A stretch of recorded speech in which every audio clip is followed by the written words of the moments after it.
পুরো পথ নিরাপদে পাড়ি দিয়ে অবতরণের মুহূর্তেই বিভ্রাট। রানওয়ে থেকে ছিটকে গেল জেজু এয়ারের ফ্লাইট 7C2216। দেয়ালের সাথে ধাক্কা খেয়ে আগুন ধরে যায় বিমানে।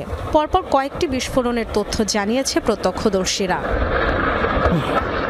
১৭৫ যাত্রী ও ৬ জন ক্রু নিয়ে থাইল্যান্ডের ব্যাংকক থেকে ফিরছিল বোয়িং 737-800 উড়োজাহাজ। গন্তব্য ছিল দক্ষিণ কোরিয়ার মুয়ান আন্তর্জাতিক বিমানবন্দর।